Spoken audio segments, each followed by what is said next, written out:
So good evening students. Today we are going to discuss about the ultrastructure of kidney.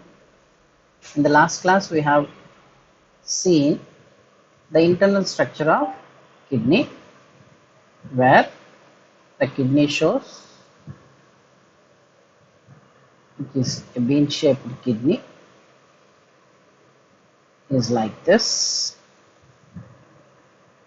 Internally there is an outer cortex and an inner medulla with pyramids, major calyces, minor calyces, and finally pelvis that leads into the ureter. This is what we have discussed yesterday. Now coming to the ultrastructure of kidney. The ultrastructure of kidney reveals a number of structural and functional units. These structural and functional units of kidney are called as nephrons. So నిన్నటి క్లాస్లో మనం మూత్రపిండం యొక్క నిర్మాణం చెప్పుకున్నాం. ఈ మూత్రపిండం యొక్క నిర్మాణంలో మనం వెలుపల వల్కలమని, లోపల దవ్వ భాగమని, దాని నుంచి మైనర్ కేలిక్స్లు, అవన్నీ కలిసి మేజర్ కేలిక్స్లు, ఇవన్నీ కలిసి పెల్విస్గా ఏర్పడి మూత్రనాళంలో దారితీస్తుందని చెప్పుకున్నాం.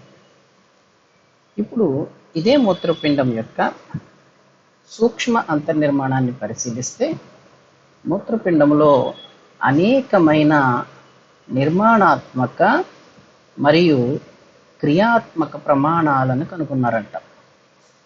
Number of structural and functional units. వీటికి ఏం పేరు పెట్టారు? నెఫ్రాన్ అని పేరు పెట్టారట. So we have 2 kidneys.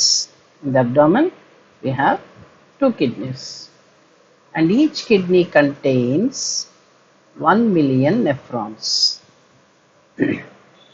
ఒక్కొక్క కిడ్నీలో 1 million nephrons చొప్పున we have 2 millions. That means nearly 20 lakhs nephrons రెండు కిడ్నీల్లో కలిపి ఉంటాయంట. Okay.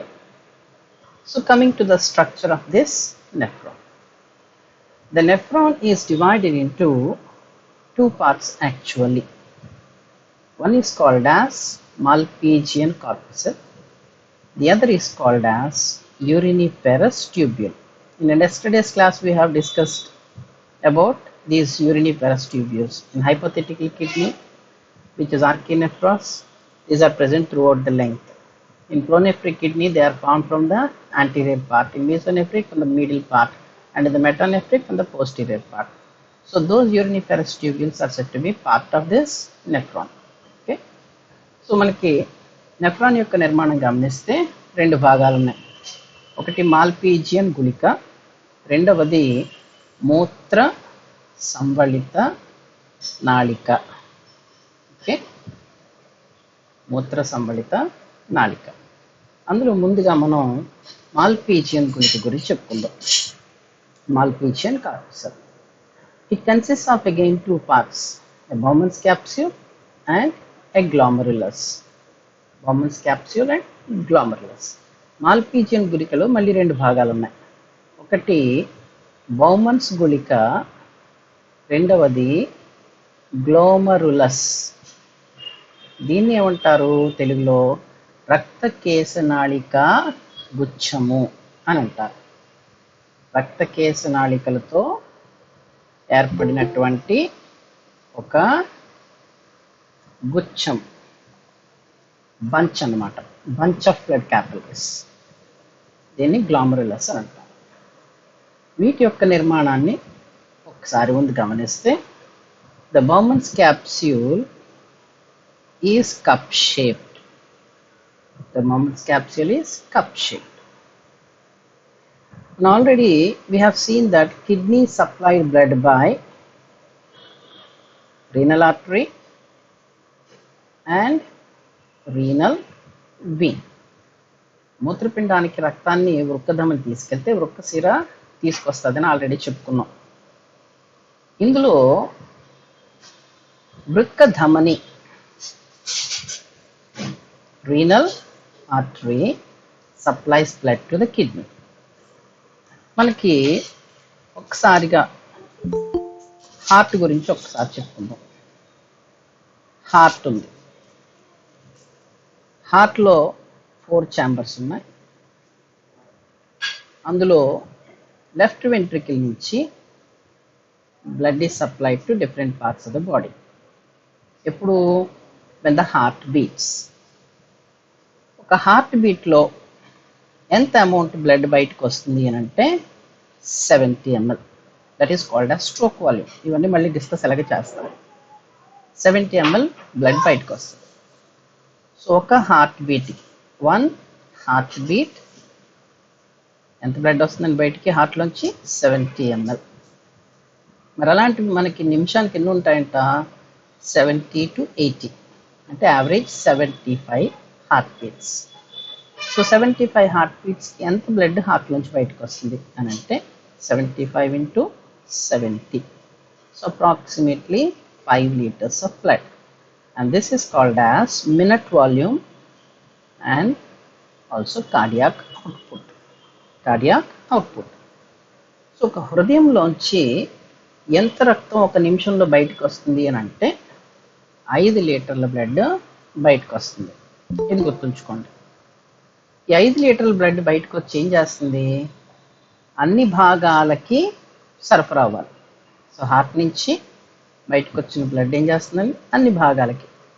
ఈ 5 లీటర్స్ 1 మినిట్కి వేస్తున్నాను నేను. ఓకే, 1 మినిట్లో వచ్చిన 5 లీటర్స్లో కొంత బ్రెయిన్కి వెళ్ళాలి, కొంత లివర్కి వెళ్ళాలి, కొంత హార్ట్ వాల్కి కూడా వెళ్ళాలి, ఇంకొంత అలిమెంటరీ కెనాల్కి వెళ్ళాలి, కొంత కిడ్నీకి వెళ్ళాలి, మిగిలిన బోన్స్కి ఎట్సెట్రా ఎట్సెట్రా ఎట్సెట్రా అన్ని భాగాలకి 5 లీటర్సే డిస్ట్రిబ్యూట్ అవ్వాలి.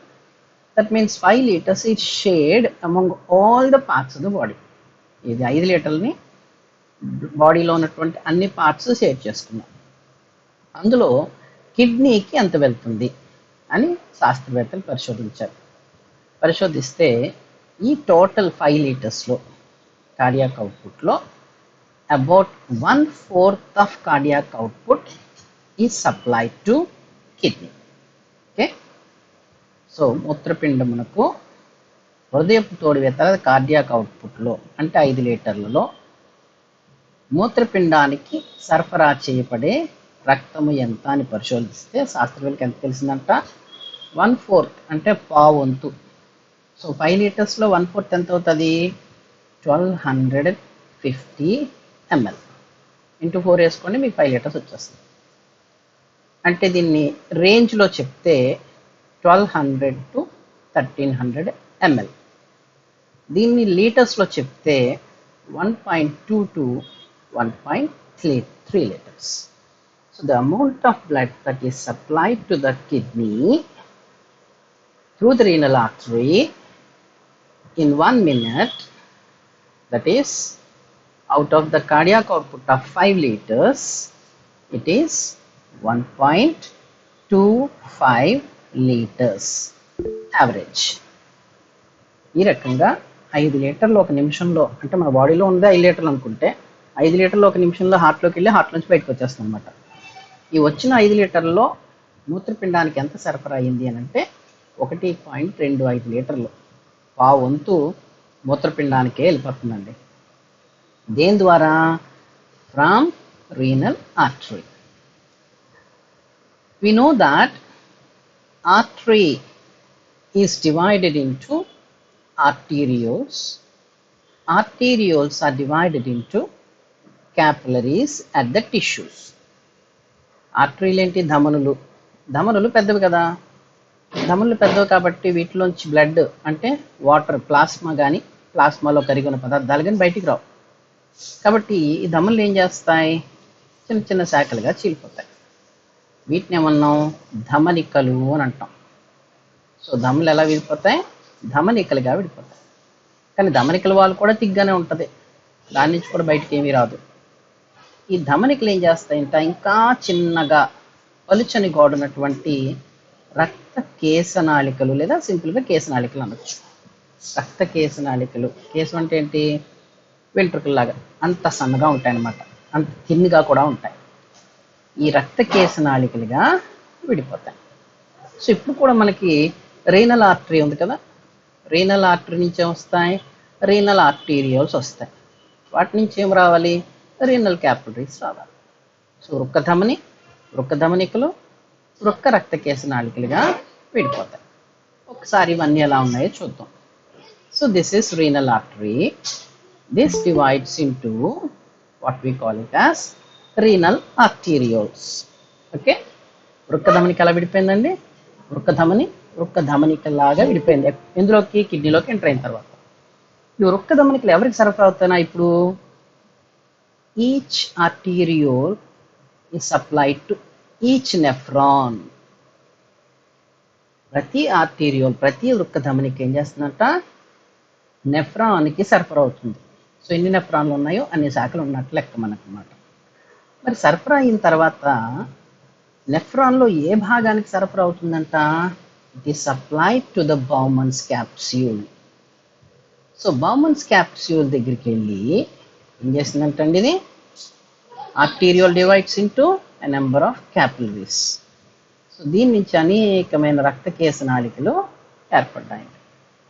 సో రక్తకేశ నాళికలన్నీ ఏర్పడ్డాయి. Our blood vascular system is a closed circulation.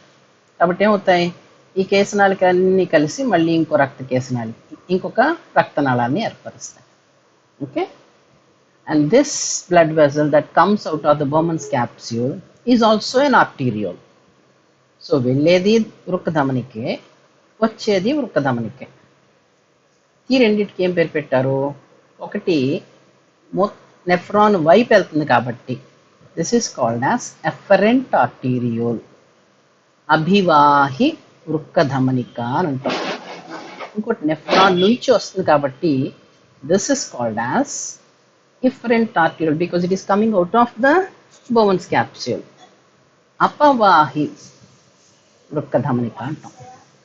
And both of these form into a capillary network. This capillary network is called as glomerulus. So this is glomerulus. ఈ అభివాహి మరియు అపవాహి వృక్క ధమనికలు కలిసే చోట ఉన్నటువంటి రక్తకేశ నాళికల వలను మనం గ్లోమరులస్ లేదా రక్తకేశ నాళిక గుచ్ఛము అని చెప్పేసి అని అర్థం. ఈ రెండు భాగాలని కలిపి మనం మాల్పీజియన్ కార్పసెల్ అని అంటారు. Okay, so coming to the ultrastructure of kidney. The ultrastructure of kidney shows a number of structural and functional units, and each structural and functional unit is called as a nephron. The nephron shows two parts, a Malpighian corpuscle and a uriniferous tubule. The Malpighian corpuscle is again divided into two parts, Bowman's capsule and glomerulus. The Bowman's capsule is a cup-shaped structure with a hollow at the center, to which the renal artery supplies blood through an afferent arteriole. The afferent arteriole divides into a number of capillaries which join the capillaries of an afferent arteriole. So thus the capillaries of afferent arteriole and efferent arteriole form into a network-like structure in the hollow of the Bowman's capsule, and this capillary network is called as glomerulus. And these two parts, Bowman's capsule along with the glomerulus, constitutes Malpighian corpuscle. Okay, nephron యొక్క నిర్మాణం గమనిస్తే మూత్రపిండంలో ఇవి నిర్మాణాత్మక క్రియాత్మక ప్రమాణాలు, అంటే మూత్రపిండం నిర్మాణంలో పాల్గొన్నాయి. మూత్రపిండం యొక్క క్రియ అంటే ఏంటి? మూత్రముని ఏర్పరచడం, అది కూడా వీటి పనే.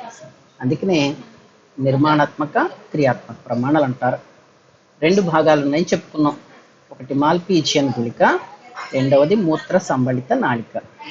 మాల్పీజియన్ గుళికలో మరి రెండు భాగాలు, ఒకటి బౌమన్స్ గుళిక, రెండవది గ్లోమరులస్ లేదా రక్తకేశ నాళిక గుచ్ఛము. బౌమన్స్ గుళిక ఎలా ఉందంట? కప్పులాగా ఉంది. ఇక్కడ డయాగ్రామ్లో రెడ్ కలర్లో చూపించాం కదా, కప్పు లాగా ఉంది. ఈ కప్పు లాగా ఉన్న దాంట్లో లోపల ఖాళీ ప్లేస్ ఉంది కదా, ఈ ఖాళీ ప్లేస్లోకి వృక్క ధమని నుంచి ఏర్పడినటువంటి అభివాహి వృక్క ధమనికలు రక్తకేశ నాళికలను ఏర్పరిస్తే ఇవన్నీ కలిసి మరలా అపవాహి వృక్క ధమనికని ఏర్పరుస్తాయి. ఈ రకంగా అభివాహి వృక్క ధమనిక యొక్క అపవాహి వృక్క ధమనిక యొక్క రక్తకేశ నాళికలు కలిసి ఏర్పరిచినటువంటి వలను మనం రక్తకేశ నాళిక గుచ్ఛము అని చెప్పేసి అని అంటారు. ఓకే, ఇప్పటివరకు అర్థమైందండి?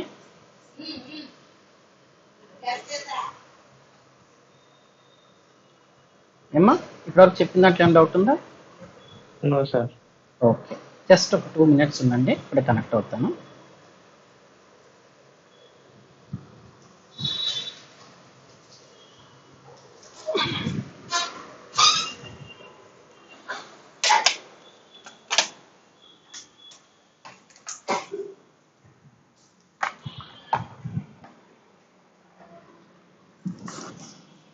పుల్లగా ఉన్నాయంటే చూసుకో, ఒక 4 పళ్ళే తీగా ఉంటాయి, మిగిలినన్ని పుల్లగా ఉంటాయని చెప్పారు.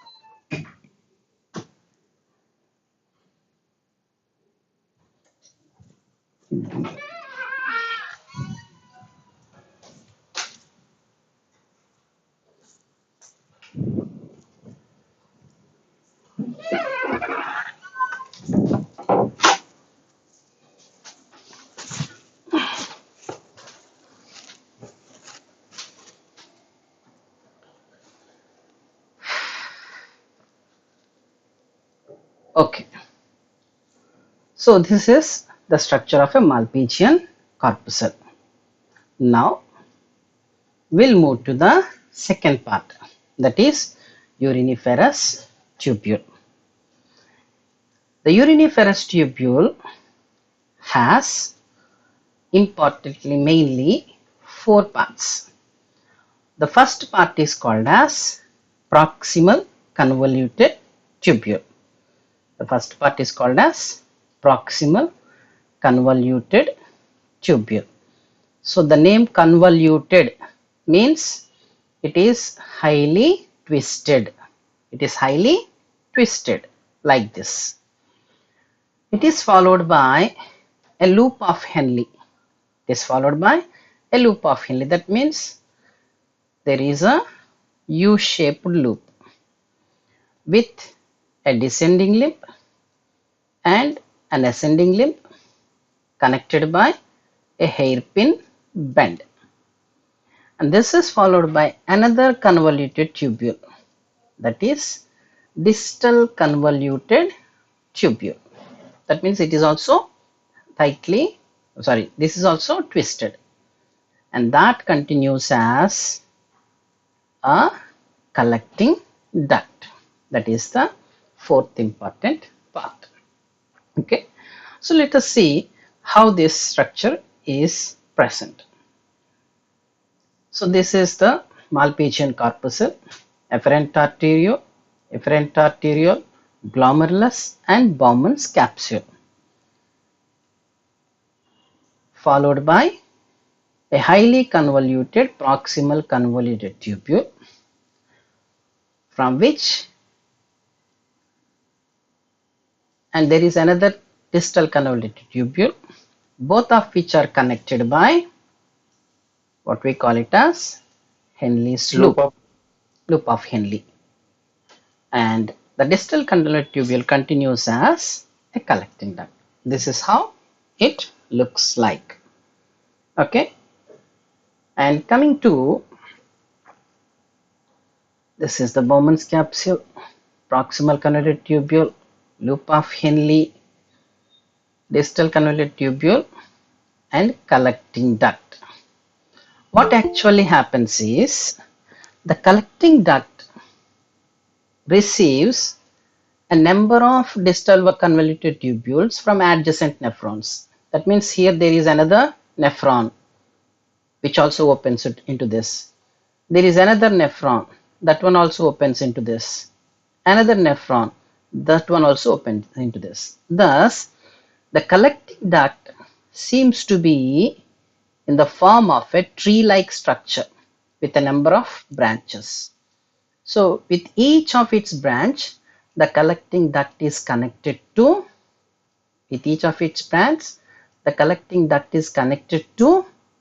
a number of nephrons. Okay, a number of distal convoluted tubules open into the collecting duct. So మనకి దీని యొక్క నిర్మాణాన్ని గమనిస్తే ఏంటంట, మూత్ర సంబళిత నాళిక. ఇక్కడ ఏమున్నాయి, మాల్పీజియన్ గుళికం గురించి ఆల్రెడీ చెప్పుకున్నాం. అభివాహి, అపవాహి, వృకధమనికలు, గ్లామరులస్, బౌమన్స్ గుళిక. వాటి నుంచి మూత్ర సంబళిత నాళిక ఏర్పడుతుంది. దాంట్లో మొట్టమొదటి భాగము సమీపస్థ సంబళిత నాళిక. సంబళితము అంటే మెలికలు తిరిగిన అని అర్థం. చూడండి, ఇది మెలికలు తిరిగి ఉంటుంది కాబట్టి సంబళిత నాళిక అని అంటారు. సమీపస్థ అని ఎందుకన్నారంటే మాల్పీజియన్ కార్పుసెల్కి దగ్గరగా ఉన్నటువంటి సంబళిత నాళిక. అంటే ఇలాంటిది ఇంకోటి ఏదో ఉందన్నమాట, మెలికలు తిరిగింది. అందుకే దీనికి దాని నుంచి దీన్ని వేరుపరచడం కోసం సమీపస్థ సంబళిత నాళిక అని పేరు పెట్టారు. రెండోది ఏంటంట, దూరస్థ సంబళిత నాళిక. దూరస్థ అంటే దేనికి దూరంగా ఉంది, మాల్పీజియన్ కార్పుసెల్కి దూరంగా ఉంది. సో రెండు సంబళిత నాళికలు, మెలికలు తిరిగిన నాళాలు ఉన్నాయి. ఈ రెండింటినీ కలుపుతూ యు ఆకారంలో మనకేముంది, హెన్లీ సిక్యము ఉంటుంది. అంతేకాక ఈ దూరస్థ సంబళిత నాళిక ఏదైతే ఉందో అది ఎందులో తెరుచుకుంటుందంట, ఒక పొడవైనటువంటి సంగ్రహణ నాళము లేదా కలెక్టింగ్ డక్ట్లోకి తెరుచుకుంటుంది. ఈ కలెక్టింగ్ డక్ట్ నిర్మాణాన్ని గమనిస్తే సంగ్రహణ నాళం పేర్లో ఉంది, సంగ్రహణ, collecting. It collects filtered blood from different nephrons. So భిన్న నెఫ్రాన్ల నుంచి దూరస్థ సంబళిత నాళికలన్నీ కలిసి ఏం చేస్తున్నాయంట, ఒకే కలెక్టింగ్ డక్ట్లోకి తెరుచుకుంటాయి. కాబట్టి ఇది చూడడానికి ఎలా ఉంటుందంట, పెద్ద చెట్టులాగా శాఖాయుతంగా కనపడుతుంది. ఓకే, ఇప్పుడు ఇలాంటి కలెక్టింగ్ డక్ట్స్ ఒకటి లేవు, అనేకమైనవి ఉంటాయి. So there is another collecting duct. This is also tree like, receiving DCTs, distal convoluted tubules from adjacent nephrons. ఇప్పుడు ఇలాంటి కలెక్టింగ్ డక్ట్స్ అన్ని కలిసి ఏం చేస్తాయంట, they open in to a transverse duct. ఇలాంటి సంగ్రహణ నాళాలన్నీ కలిసి ఒక అడ్డు నాళంలోకి తెరుచుకుంటాయి. That is called as Bellini duct. దీన్ని ఏమంటాం మనం, బెల్లినీ నాళము అని చెప్పేసి అని అంటారు. ఓకే, సో మళ్ళీ ఒక్కసారి డయాగ్రామ్ వేస్తున్నాను క్లియర్గా ఉండడానికి. Bowman's capsule, proximal convoluted tubule, Henle's loop with descending limb, hairpin band, ascending limb, distal convoluted tubule, and a collecting duct. And the collecting duct receives a number of branches from adjacent nephrons, and several such collecting ducts are connected to form a Bellini duct. This is how the nephron is organized.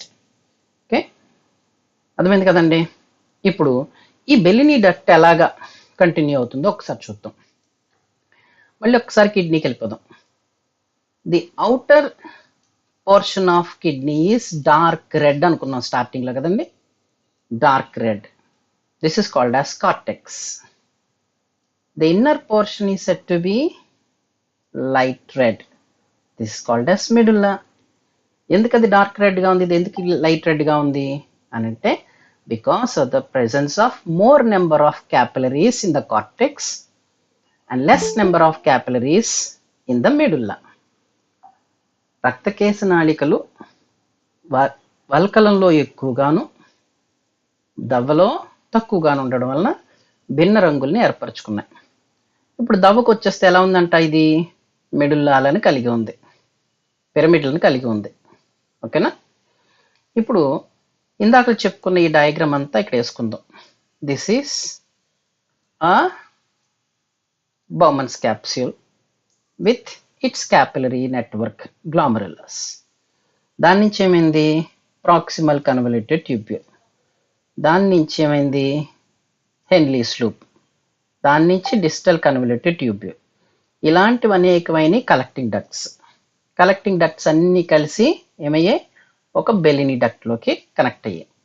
And this Bellini duct opens at the tip of renal papilla. ఈ Bellini నాళం ఏం చేస్తుందటండి, opens at the tip of medullary pyramid. దవ్వ యొక్క pyramid అగ్రభాగంలో ఉన్నటువంటి వృక్క సూక్ష్మాంకురంలోకి తెరుచుకుంటుంది. So ఇక్కడికి బెలినీ duct తెరుచుకుంటుంది. దాని నుంచి ఏమొస్తాయి, మైనర్ కేలిక్స్. వాటి నుంచి ఏమొస్తాయి, మైనర్ కేలిక్స్ కలగ్గా వచ్చిన మేజర్ కేలిక్స్. మేజర్ కేలిక్స్లు అన్నీ కలిస్తే ఏమొస్తుంది, పెల్విస్ వస్తుంది. పెల్విస్ నుంచి ఏమొస్తుంది, యూరిటర్ మూత్రనాళం వస్తుంది. దాని నుంచి యూరినరీ బ్లాడర్. కాబట్టి ఇక్కడ ఫిల్టర్ అయిన బ్లడ్ ఇదంతా ప్రయాణించి వృక్క సూక్ష్మాంకురం నుంచి minor calyx, major calyx, pelvis, ureter ద్వారా మూత్రాశయాన్ని చేరుకుంటుంది. ఈ మొత్తం ప్రయాణంలో మీరు గమనిస్తే రక్తకేశ నాళికలన్నీ వల్కలంలోనే ఎక్కువగా ఉంటాయి. కాబట్టి ఇది ఎలా ఉందండి చూడడానికి, మనకి డార్క్ రెడ్గా ఉంటుంది. Okay. Next coming to the capillary networks. Actually, the kidney shows 3 capillary networks. Already we have discussed one, that is glomerulus. మూత్రపిండంలో ముఖ్యంగా నెఫ్రాన్లో 3 రక్తకేశ నాళిక వలలు ఉంటాయి. అందులో ఒకటి ఆల్రెడీ మనం చదివేసుకున్నాం, గ్లామరులస్. మిగిలిన 2 ఏంటంట, second one is peritubular capillary network, third one is vasa recta. రెండవ దాన్ని ఏమంటాం, పరినాళిక కేశనాళికలు అంటాం. మూడవ దాన్ని వాసా రెక్టా అంటాం. పరినాళిక కేశనాళికలు, వాసా రెక్టా. ఓకే. ఒకసారి ఇది డయాగ్రామ్ రూపంలో మనం చూసుకుంటే, బౌమన్స్ క్యాప్సూల్ గురించి ఆల్రెడీ చెప్పుకున్నాం. ప్రాక్సిమల్ కన్వల్యూటెడ్ ట్యూబ్యూల్ ఉంటుందని చెప్పుకున్నాం.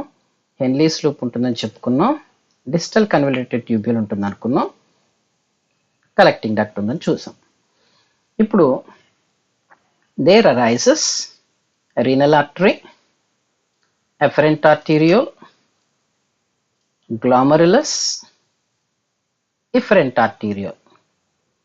And this efferent arteriole, as soon as it comes out of the Bowman's capsule, it forms another capillary network around the proximal and distal convoluted tubules. Because it is present around, peri means around. Around what? Proximal and distal convoluted tubules. Hence it is called as peritubular capillary network. Network means it must be connected on the other side also. So thus there is a second network, capillary network, around the proximal convoluted tubule and distal convoluted tubule. This is called as peritubular capillary network. So మనం ఒకసారి రక్తనాళాలను గమనిస్తే ఏమైందండి, ఇది వృక్క ధమని, అభివాహి వృక్క ధమనిక, అపవాహి వృక్క ధమనిక, వీటి మధ్యలో గ్లామరులస్. కానీ బయటకు వచ్చిన అపవాహి వృక్క ధమనిక ఎందుకు కంప్లీట్ చేయలే, అది బయటకు వచ్చి ఏం చేసిందంట, సమీపస్థ సంబళిత నాళిక, దూరస్థ సంబళిత నాళిక, ఈ రెండింటి చుట్టూ మళ్ళీ రక్తకేశ నాళికల వలని ఏర్పరుస్తుంది. దేని చుట్టూ, సమీపస్థ దూరస్థ సంబళిత నాళికల చుట్టూ. పరి అంటే చుట్టూ, నాళికలు అంటే సంబళిత నాళికలు, వాటి చుట్టూ ఉన్నది కాబట్టి పరినాళిక కేశనాళికలు అని చెప్పేసి అని అంటాం. ఇది ఒక వలలా ఉంటుందని చెప్పాను. అంటే ఏం చేస్తున్నాయి, అటుపక్క ఉన్న కేశనాళికలు ఇటుపక్క ఉన్న కేశనాళికలు కలిసిపోయాయి. సో ఒక వల లాంటి నిర్మాణం ఈ రెండు చుట్టూ ఏర్పడింది. ఇది గ్లామరులస్ తర్వాత, ఇది గ్లామరులస్ ఫస్ట్ అనుకుంటే ఇది రెండోది. సో బయటకు వచ్చేసిన తర్వాత ఇవేం చేసాయంట, these capillaries unite to form a blood vessel which forms another network around the vasa recta. ఇంకొక నెట్వర్క్ని, కేశనాళికల వలని దేని చుట్టూ ఏర్పరిచిందండి, వ్యాసారెక్టా చుట్టూ, దీని చుట్టూ వ్యాసారెక్టా చుట్టూ ఏర్పరిచింది. హెన్లీస్ లూప్ చుట్టూ ఏర్పరిచింది. హెన్లీస్ లూప్ చుట్టూ ఏర్పరిచింది, around Henle's loop. So this capillary network present around Henle's loop is called as vasa recta. So this becomes the third capillary network. ఈ capillaries అన్ని కలిసి ఏం చేస్తాయి, they come out as renal vein, వృక్కసిరగా బయటకు వస్తాయి. ఈ రకంగా వృక్కధమని లోపలికి తీసుకెళ్తే వృక్కసిర బయటికి తీసుకొస్తుంది. తీసుకొచ్చే లోపల దీంట్లో 3 రక్త కేశనాళికలు ఏర్పడతాయి వలలో. ఒకటి ఎందులో ఉంది, బౌమన్స్ క్యాప్స్యూల్, అది గ్లామరులస్. రెండోది ఎక్కడ ఉంది, సమీపస్థ దూరస్థ సంవడిత నాళికల చుట్టూ ఉంది, దాన్ని ఏమంటున్నాం, పరినాళిక కేశనాళిక వల అంటున్నాం. మూడోది ఎక్కడ ఉంది, హెన్లీ సిక్కిం చుట్టూ ఉంది, దాన్ని ఏమంటున్నాం, వాసా రెక్టా అని చెప్పేసి అని అంటాం. So thus there are 3 capillary networks supplying blood to the kidney, that means mainly to the nephron. So renal artery forms into a glomerulus with its arterioles in the Bowman's capsule, that is the first capillary network. The second one is the peritubular capillary network present around the proximal and distal convoluted tubules, and the third capillary network is present around the Henle's loop being joined by transverse ducts, is called as vasa recta. So these 3 ducts supply blood to the kidney, and the vasa recta, the these blood vessels unite to form the renal vein which brings blood out of the kidney. So that is how the blood is supplied to the kidney, that is nephron. Okay, next most important thing వచ్చేసాం. Now what we have to see, we have to see how these are involved in the formation of urine, which is the function of the nephron or kidney. ఇవన్నీ కలిసి మూత్రముని ఏర్పరచడం గురించి మనం తెలుసుకోవాలి. మరి మూత్రాన్ని ఏర్పరచడానికి దీంట్లో histological differences ఏమన్నా ఉన్నాయా అని చూస్తే ఒక్కసారి మనం ఎక్కడ చూద్దాం, ఇక్కడికి వచ్చేద్దాం. ఏంటంటే అది బౌమన్స్ క్యాప్స్యూల్. ఓకే, బ్లడ్ ఎందులో ఉంది, ఇప్పుడు మనకి గ్లామరులస్లో బ్లడ్ ఉంది. This blood has to be filtered, ఎందులోకి, the cavity of the Bowman's capsule. ఈ బౌమన్స్ గుళిక క్యావిటీలోకి రక్తము గ్లామరులస్ ద్వారా ఫిల్టర్ అవ్వాలి. సో ఫిల్టర్ అవ్వడానికి ఇక్కడ ఏమున్నాయంట మనం గమనిస్తే, ఒకటి the membrane of the capillaries of the glomerulus, 2 membrane of the Bowman's capsule, 3 the interstitium, ఈ రెండింటికి మధ్యలో ఉన్నటువంటి place. So these 3, what is, first one membrane of capillaries of glomerulus, second one interstitium, third one membrane of the Bowman's capsule. Okay, these 3 form into what we call it as filtration bed. Filtration bed. So మొట్టమొదటిగా ఈ రక్తం filter అవ్వడానికి ఏముందంట, రక్త కేశనాళిక గుచ్చం ఏదైతే ఉందో దాని యొక్క కేశనాళికల యొక్క త్వచము, రెండవది ఏంటి, బౌమన్స్ గుళిక యొక్క త్వచం ఇది, మూడవది వీటి మధ్యలో ఉన్నటువంటి ఒక మాత్రిక. ఈ 3 కలిసి ఫిల్ట్రేషన్ బెడ్గా ఏర్పడతాయి.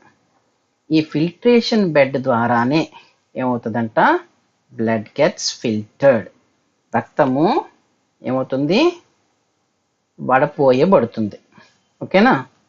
కాకపోతే మరి బౌమన్స్ క్యాప్స్యూల్లో ఉన్నటువంటి ఈ సెల్స్ ఏవైతే ఉన్నాయో ఈ సెల్స్ ఏ రకానికి చెందినవి అని అడుగుతాడు. These are squamous epithelial cells. These are squamous epithelial cells.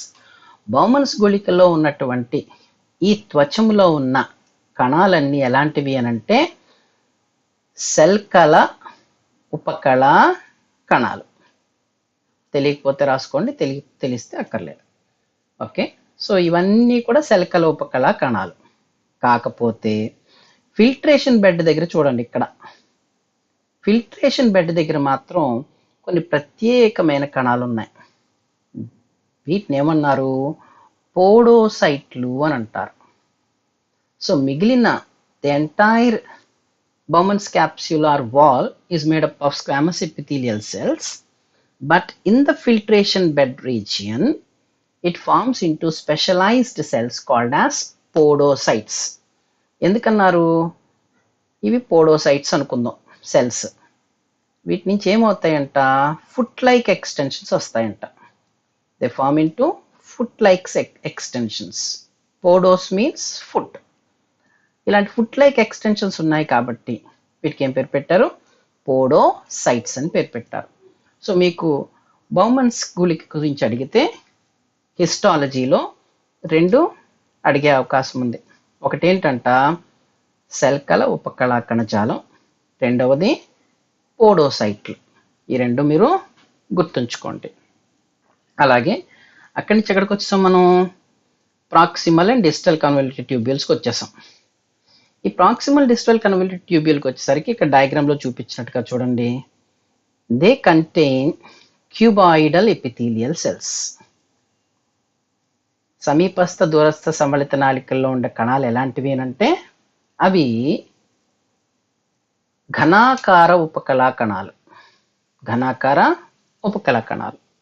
కాకపోతే మీరు ఇక్కడ గమనిస్తే ఈ ఘనాకార ఉపకళా కణాలకి ప్రతి కణానికి మెంబ్రేన్ ఏమైంది?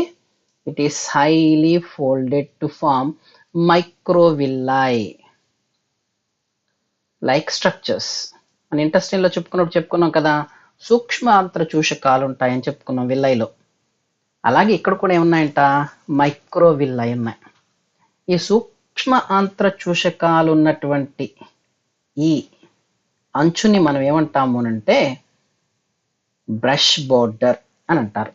The cuboidal epithelial cells form into a brush border. So wherever there is a brush border, wherever there are microvilli, what happens? It is involved in absorption. Okay? ఇక్కడ బౌమన్స్ క్యాప్సూల్ దగ్గర brush border లేదు అంటే అది ఫిల్ట్రేషన్కి తప్ప అబ్జార్ప్షన్కి ఉపయోగపడదు. ఇక్కడ distal convoluted tubule, proximal convoluted ట్యూబ్యూల్స్లో పోడోసైట్స్ లేవు. ఎందుకంటే దాని పని ఫిల్ట్రేషన్ కాదు, అబ్జార్ప్షన్ కోసం ఉపయోగపడుతుంది. ఓకే, నెక్స్ట్ మూడోది ఏంటుండిపోయింది మనకి? హెన్లీస్ లూప్. హెన్లీస్ లూప్లో మీరు గమనిస్తే ఇలా ఉంటుంది. దిస్ ఇస్ డిసెండింగ్ లింబ్, అవరోహిణి బాహువు. దిస్ ఇస్ అసెండింగ్ లింబ్, ఆరోహణి బాహువు. ఈ రెండింటిని గమనిస్తే ఆరోహణి బాహువులో అసెండింగ్ లింబ్లో 2 భాగాలు ఉన్నాయంట. This one is called as thin segment, this one is called as thick segment. ఆరోహిణి బాహువులో ఎన్ని ఉన్నాయండి? 2 భాగాలు ఉన్నాయి. ఒకటి పలుచని భాగము, 2 దళసరి భాగం. ఈ 2 మీరు గుర్తుంచుకోవాలి. ఏంటి తేడా అని అంటే డిసెండింగ్ లింబ్ ఏదైతే ఉందో అవరోహణి బాహు, ఇదేం చేస్తుందంట? It allows the passage of sodium ions as well as water. నీటి అణువులకి పారగమ్యంగా ఉంటుంది, సోడియం అయాన్లకి పారగమ్యంగా ఉంటుంది. The thin segment is permeable to sodium ions. పలుచని భాగము సోడియం అయాన్లకి పారగమ్యంగా ఉంటుంది. The thick segment is impermeable to water. ఈ దళసరి భాగము నీటికి అపారగమ్యంగా ఉంటుంది. సో పేరులోనే థిక్గా ఉంది కదండి, కాబట్టి దీని కణాల యొక్క మెంబ్రేన్ త్వచం గుండా ఆస్మాసిస్ ద్వారా కానీ ఇంకే రకంగా కూడా వాటర్ అనేది బయటికి రాకుండా ఉంటుంది.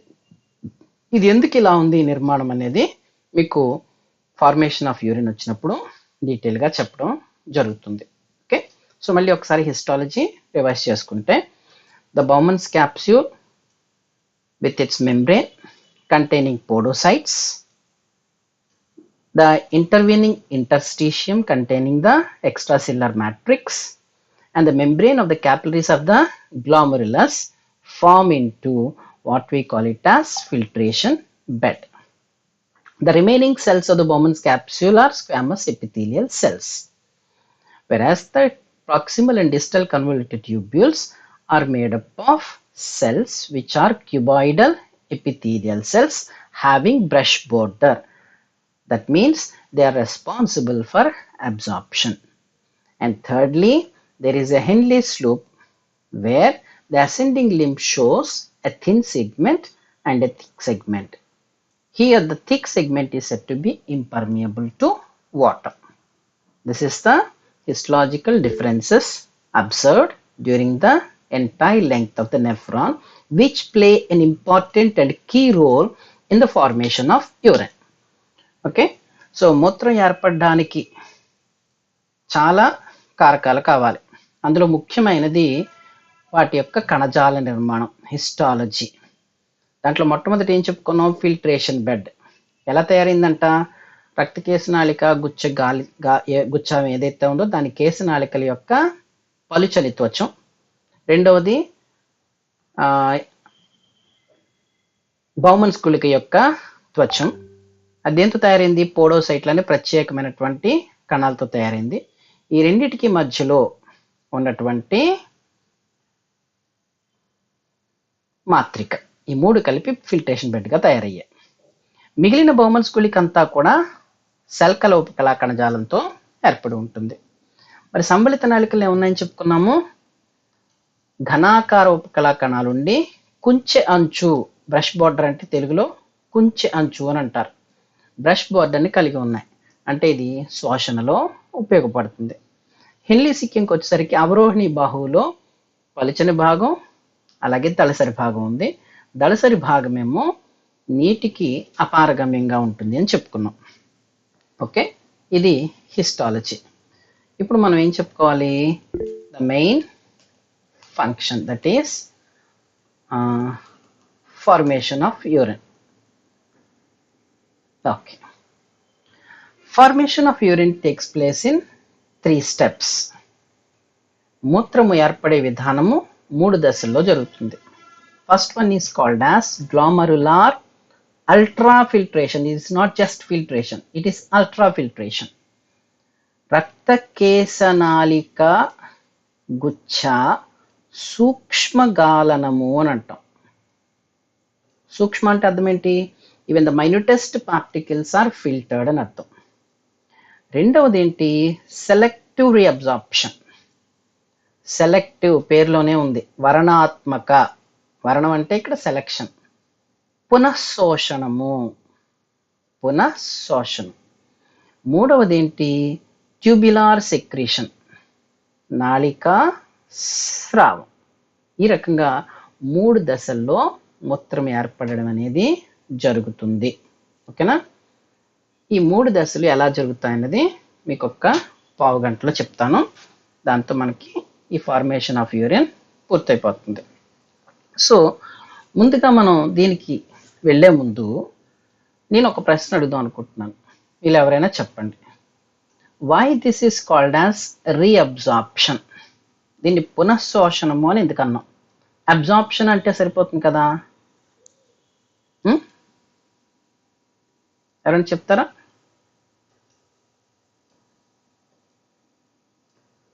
ఆల్రెడీ ఎక్స్క్రిషన్ చదువుకుని ఉన్నారు కదా ఇంటర్మీడియట్లో. నా మాటలు వినబడట్లేదా? ఎవరైనా ఒకరు చెప్పలకండి, వినబడుతుందో లేదో తెలుస్తుంది. ఆల్రెడీ అబ్జర్వ్ చేసుకున్న దాన్ని తిరిగి పునఃశోషించుకుంటాయి కాబట్టి రీఅబ్జర్ప్షన్ అని అంటున్నాను కదా సార్. ఆల్రెడీ అబ్జార్ప్షన్ ఎక్కడ జరిగిపోయింది?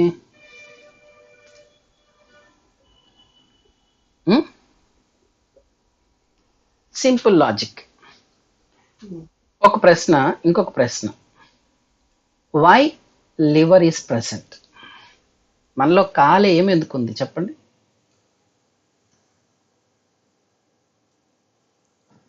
ఎనీబడి? తొందరగా. విష పదార్థాలు నిర్వీర్యం చేయడానికి సార్. విష పదార్థాలను నిర్వీర్యం చేయడానికి. ఇంకా డైజెషన్ సార్. ఆ? ఆ? సరే, దీనికి రిలేటెడ్ గానీ ఇంకొకటి, హెపాటిక్ పోర్టల్ సిస్టమ్. విన్నారు ఎప్పుడైనా ఈ పదం? కాలేయ నిర్వాహక వ్యవస్థ విన్నారా లేదా? వినలేదన్నమాట. హెపాటిక్ పోర్టల్ విన్నారా? అంటే ఏంటి?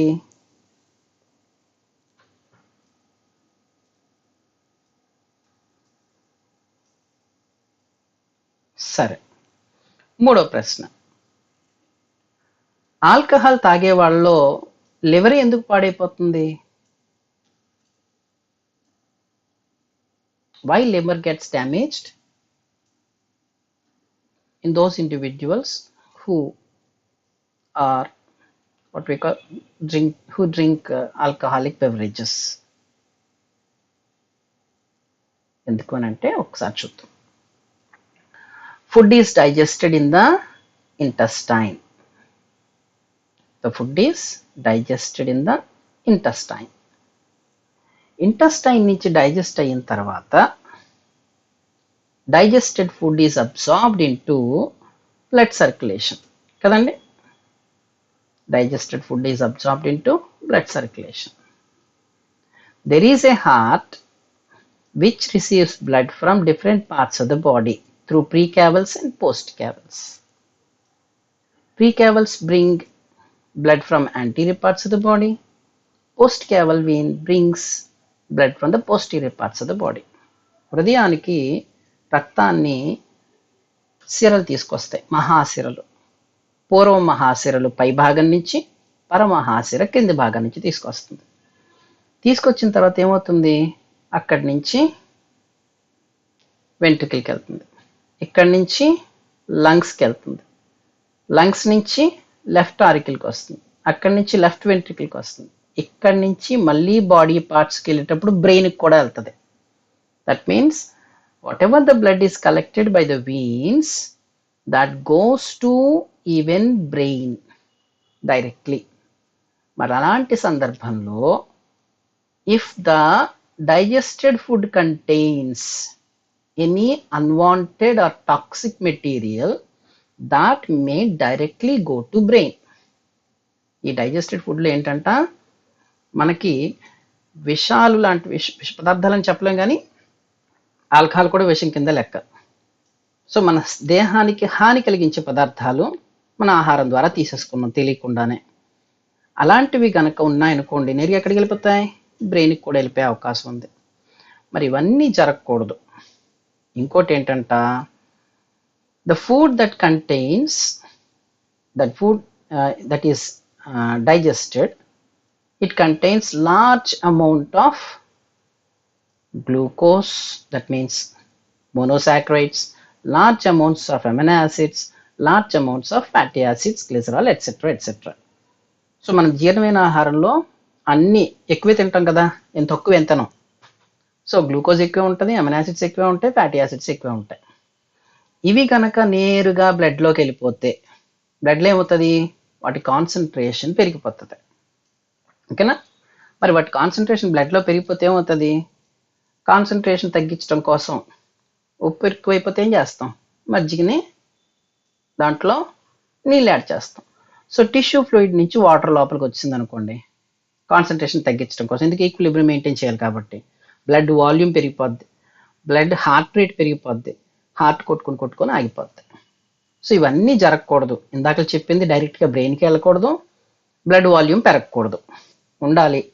అట్ ద సేమ్ టైం నువ్వు ఎక్సెస్ ఫుడ్ తీసేసుకున్నావు, గ్లూకోజ్ గట్రా, దాన్ని డైరెక్ట్గా బ్లడ్లో పంపించే ముందు స్టోర్ చేసేసుకొని అవసరమైనంత మాత్రమే రిలీజ్ చేస్తే సరిపోద్ది. అందుకోసం ఏం చేస్తుందంట, from the intestine there goes a vein to the liver first.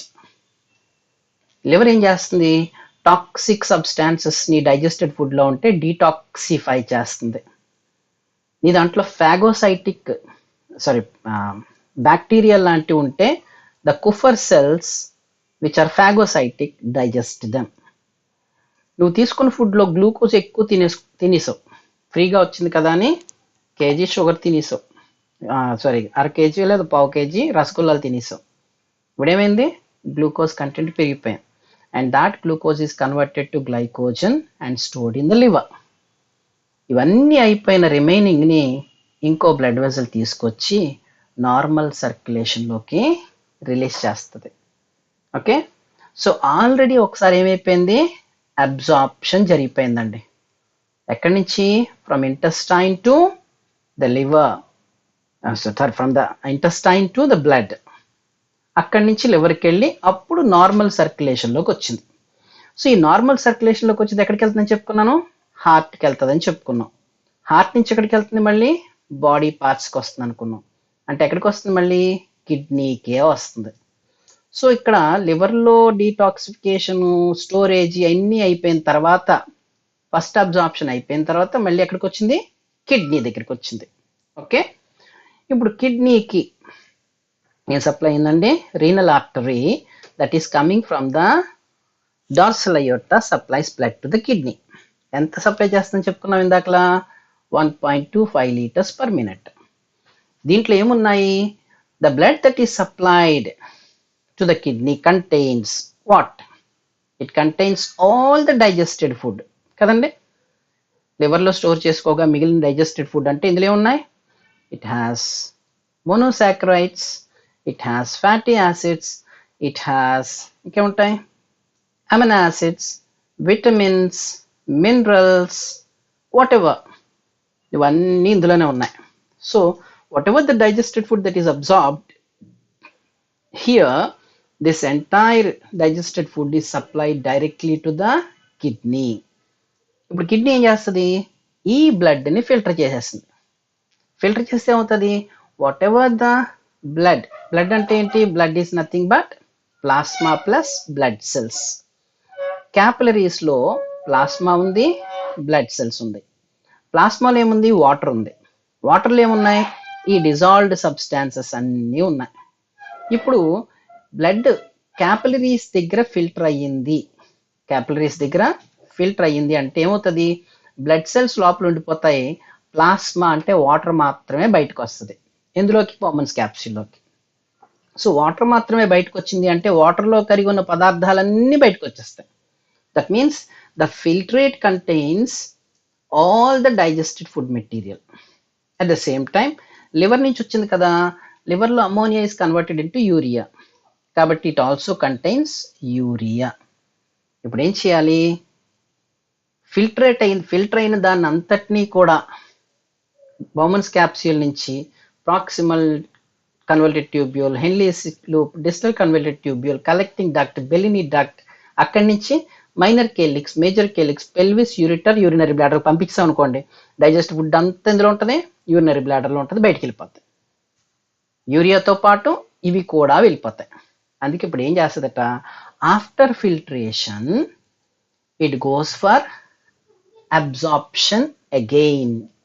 What is absorbed, those substances which are useful for the body only are selected and reabsorbed, and the remaining is left in the filtrate, without which all the digested food will not be supplied to the body at all if this step is not there.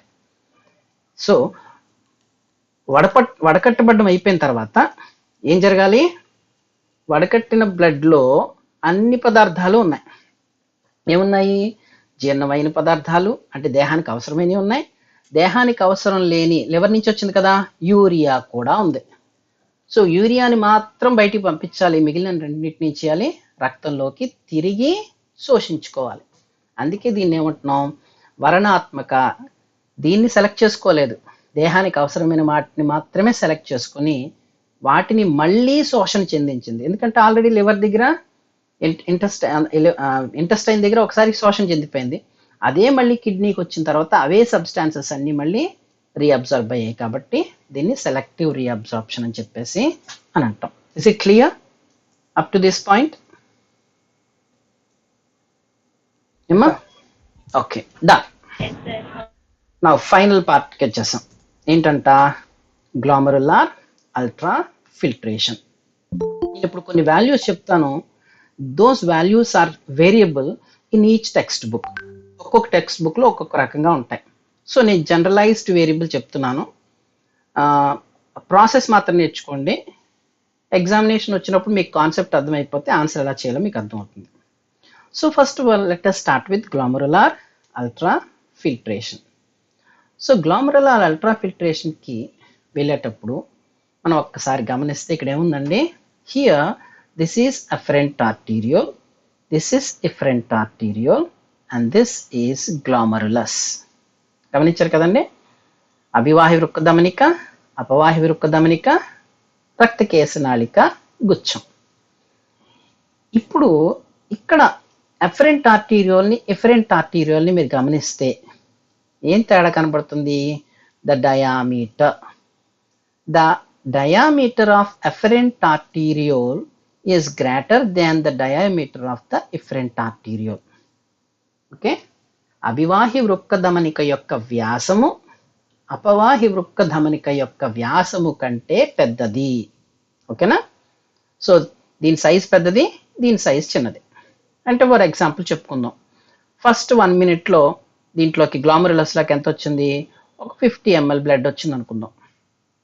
50 ml blood వచ్చింది అని అంటే ఆ 50 mlలో కొంత మళ్ళీ ఏమవ్వాలి? దీంట్లోకి వెళ్ళిపోవాలి, efferent ఆర్టీరియోలోకి. కానీ సైజ్ పెద్దది కాబట్టి 50 ml వచ్చింది, కానీ బయటికి ఒక 40 ml వెళ్ళగలిగింది. అంటే 10 ml ఉండిపోయింది కదా ఇక్కడ. నెక్స్ట్ 1 minute మళ్ళీ 50 ml వచ్చింది అనుకుందాం, మళ్ళీ 40 వెళ్ళింది. ఇక్కడ ఎంత ఉండిపోయింది? 20 ml ఉండిపోయింది. అలా కంటిన్యూస్గా బ్లడ్ ఇలా వెళ్ళేటప్పుడు because of the narrowing down of the efferent arteriole, blood gets constantly accumulated in గ్లామరులస్. ఈ రక్తకేశనాళిక గుచ్చంలో రక్తం ఏమవుతుందంట? సంచితమవుతుంది, ఎక్కువైపోతుంది అనమాట. ఎందుకంట ఇన్లెట్ ఏమో ఎక్కువ, అవుట్లెట్ ఏమో తక్కువ వెళ్తుంది. అందువలన గ్లామరులస్లో ఏముందట? రక్తము ఎక్కువైపోయింది. ఓకేనా? ఇక్కడ మీకు 2 పదాలు తెలియాలి. నాకు ఎవరైనా ఒకరు చెప్తారా? ఒక పదం ఆస్మాసిస్ అంటే ఎవరైనా చెప్తారా? What is osmosis?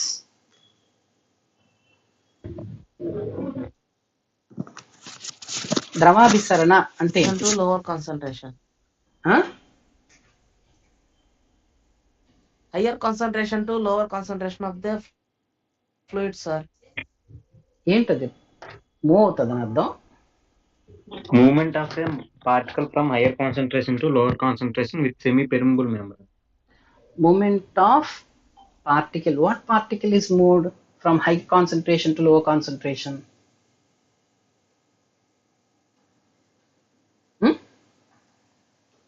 నెక్స్ట్ ఇంకొకటి, వాట్ ఈస్ ఆస్మాటిక్ ప్రెషర్? ద్రవాభిసరణ పీడనం. ఎవరైనా విన్నారు ఈ పదం? వినే ఉంటారులేండి. అంటే ఏంటి? ఒకసారి చెప్పిన తర్వాత అక్కడికి వెళ్దాం. అది ఇవి అర్థం కాకుండా మీకు అదే కాన్సెప్ట్ అర్థం కాదు. ఆస్మాసిస్ అంటే ఏంటి? This is a membrane, cell membrane కదండి. సెల్ మెంబ్రేన్ లోపల there is cytoplasm. Inside the plasma membrane there is cytoplasm. Cytoplasm contains water and all dissolved constituents. That means it has glucose, it has amino acids, it has sodium ions, it has chloride ions, so and so forth. Bold rakalu unnai kanadravyanlo. And because these are simple molecules, they can be transported into and out of the cell directly. కాబట్టి glucose concentration లేకపోతే sodium ion concentration బయట ఎక్కువైపోయింది అనుకోండి, ఎక్కువ నుంచి తక్కువకి వచ్చేస్తుంది. Chloride concentration లోపల ఎక్కువైపోయింది అనుకోండి, బయట నుంచి లోపల నుంచి బయటకు వెళ్ళిపోద్ది. ఈక్విలిబ్రియం మెయింటైన్ చేసి అయిపోతుంది బికాస్ ఆఫ్ డిఫ్యూషన్. ఎందుకు? Because they are small molecules. అలా కాదు, సైటోప్లాజం ఇప్పుడు ఏమైందంట, there is a substance called as protein. ఒక ప్రోటీన్ లాంటిది పెద్ద అణువు ఉంది. Membrane is impermeable to them. ప్రోటీన్స్కి పర్మియబిలిటీ ఉండదు. సో వీటికి పర్మియబిలిటీ ఉంది, ప్రోటీన్ లాంటి దానికి పర్మియబిలిటీ లేదు. అందుకే ఇది కంప్లీట్లీ పర్మియబుల్ కాదు, సెమీ పర్మియబుల్ మెంబ్రేన్.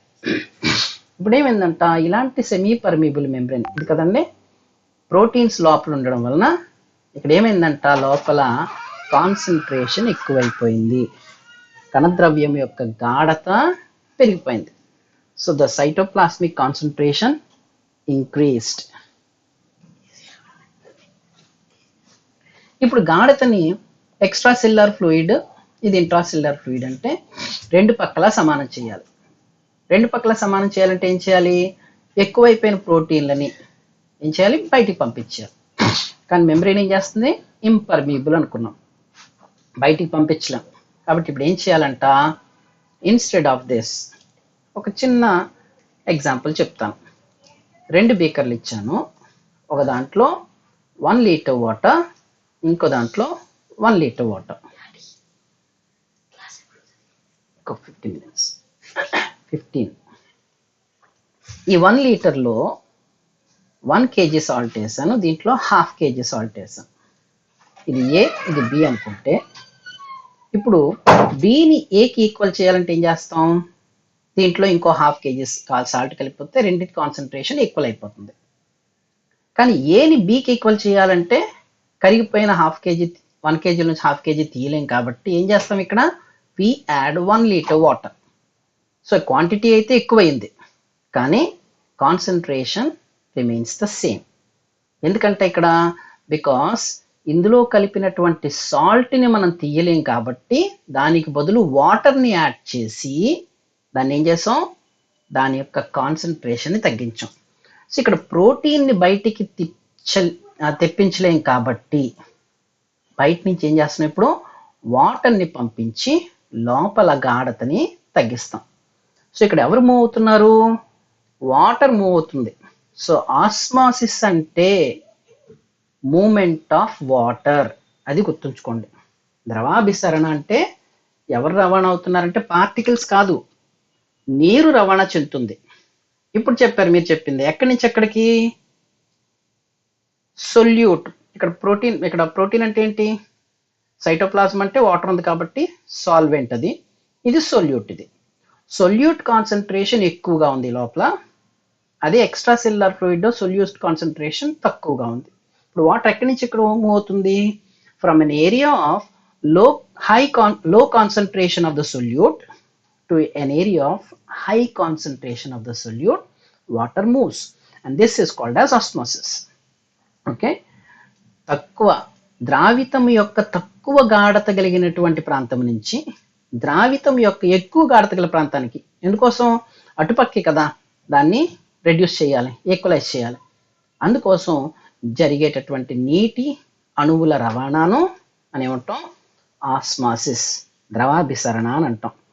మరి ద్రవాభిసరణ ఎంతవరకు జరుగుతుంది, ఇటుపక్క రెండు పక్కల ఈక్విలిబ్రియం మెయింటైన్ అయ్యేదాకా. మరి లోపలికి వాటర్కి ఎలా తెలుస్తుంది, ఇటుపక్క ఈక్విలిబ్రియం వచ్చేసిందని తెలియదు కదా.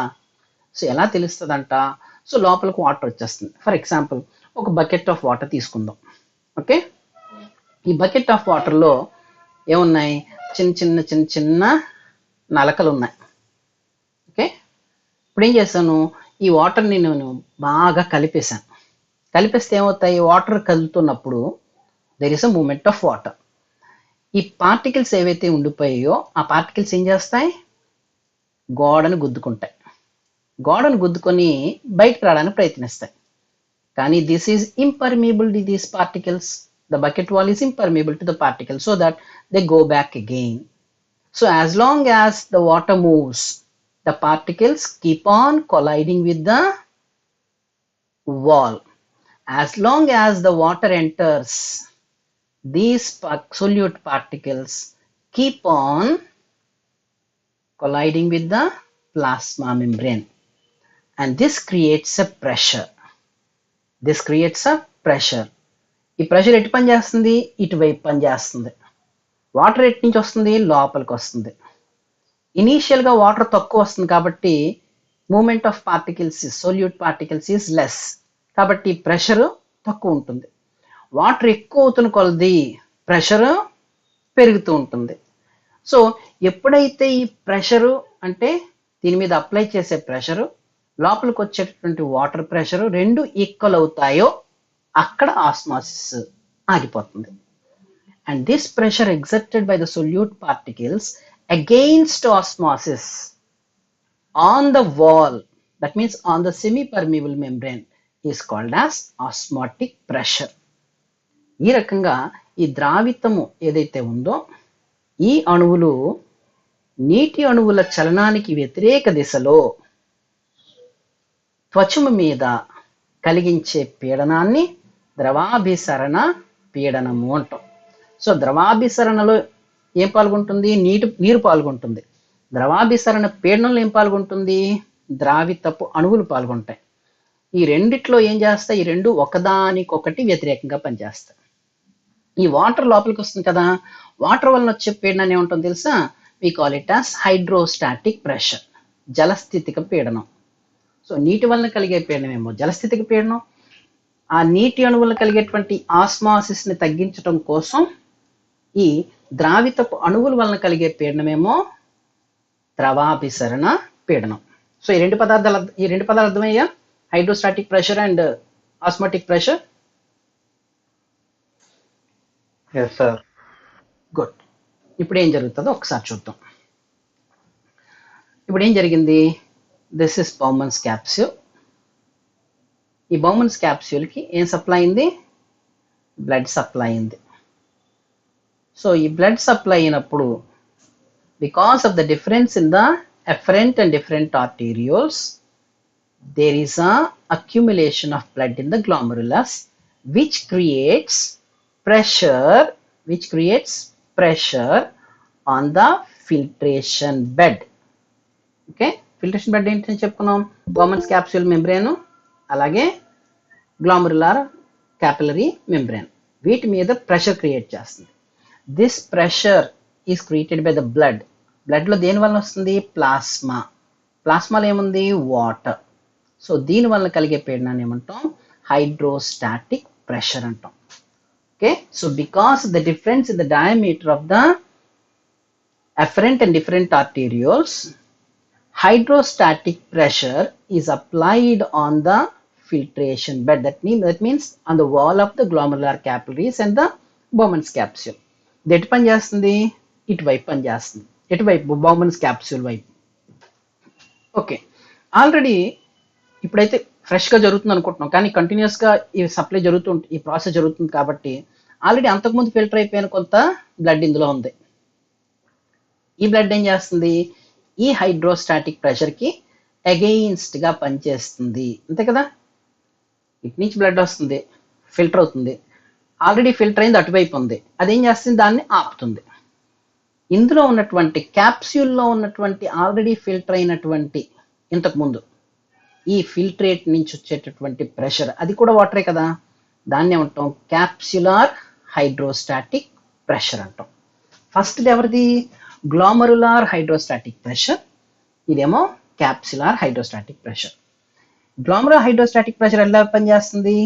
From the glomerulus to the Bowman's capsule. Capsular hydrostatic pressure ఎలా పనిచేస్తుంది? From the capsule to the glomerulus, వ్యతిరేక దిశలో పనిచేస్తాయి. ఓకేనా? ఇప్పుడు ఇది ఎంత అంట మెషర్ చేశారు? This is about 75 mm. Glomerular hydrostatic pressure అంతా 75 mm of mercury. Next capsular hydrostatic pressure అంతా అది 20 mm of mercury. 20 mm of mercury. ఇది ఎంత? ఇది ప్లస్ అనుకుందాం, ఇటువైపు వెళ్తుంది, ఫిల్ట్రేషన్ని ప్రాసెస్ చేస్తుంది. ఇది మైనస్ అనుకుందాం, ఫిల్ట్రేషన్కి ఆపోజిట్లో జరుగుతుంది కాబట్టి. నెక్స్ట్ మూడో ముఖ్యమైనది ఏంటి అని అంటే, ఆల్రెడీ మనం ఇందాక చెప్పుకున్నాం కదా, ఇక్కడ వాటర్ మూవ్ అవుతున్నప్పుడు క్యాపిలరీస్లో ఏముంటాయి? There are so many solute particles which exert a pressure on the wall of the glomerulus, and that pressure is called as a osmotic pressure. Okay, capsular osmotic pressure. So ఈ osmotic pressure ఎంత ఉందంట? 30 mm ఉంది. ఇది కూడా ఏం చేస్తుంది? Water movement. Osmotic pressure ఎప్పుడు కూడా ఏంటి? వాటర్ మూమెంట్కి అగెయిన్స్ట్గా పనిచేస్తుంది. అది కూడా ఎంత ఉందంటే 30 mm. సో ఈ రెండింటిని అందుకే అగెయిన్స్ట్గా పనిచేస్తుంది కాబట్టి మైనస్లో వేసాను. సో -30 ప్లస్ -20 అవుతుంది, -50 అవుతుంది. -50 ప్లస్ 75 రెండిట్లో తీసేస్తే ఎంత వస్తుంది? +25 mm of mercury. This is called as effective or net filtration pressure. నికర గాలిత పీడనము అంటాం. ఈ నికర గాలిత పీడనము అనేది ఎంత ఉంటుందండి? 25 mm ఉంటుంది. దీన్ని బేస్ చేసుకొని ఈ బ్లడ్ ఎందులోకి ఫిల్టర్ అయింది?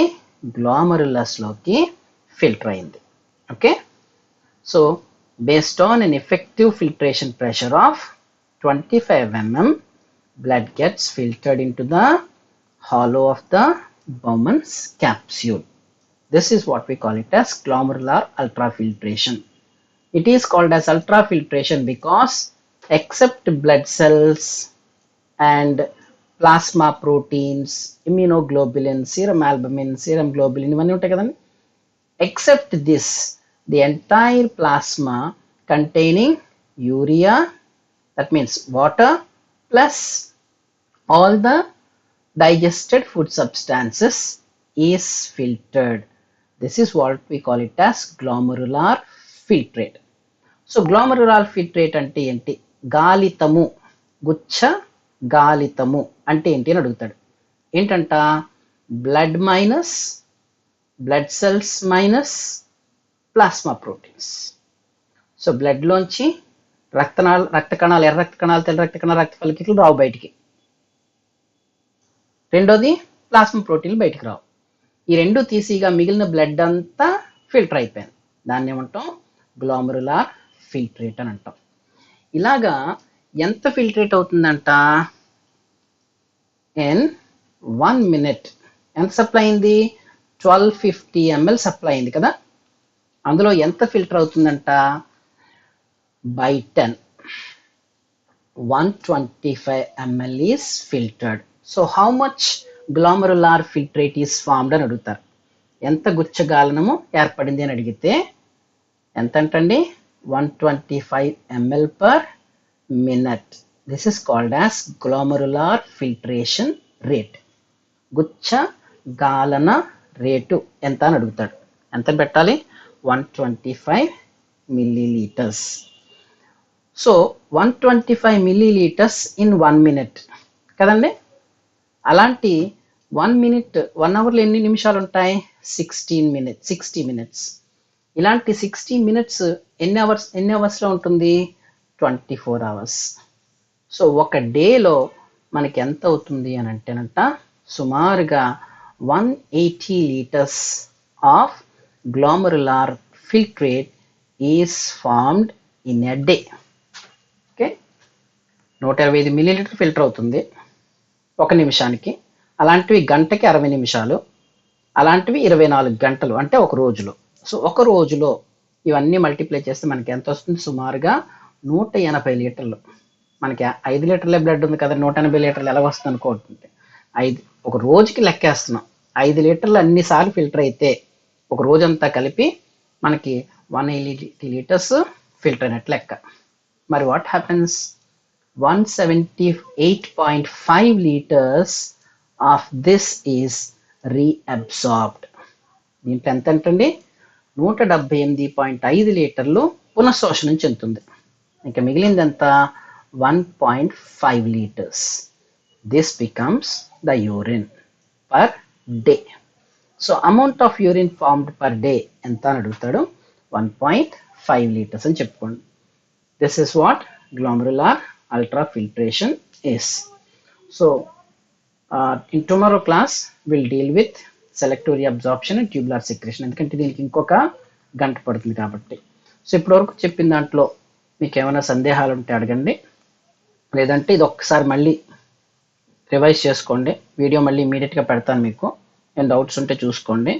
రేపు ఈవినింగ్ క్లాస్లో will finish off the excretion part. Any doubts please ask me, otherwise will close.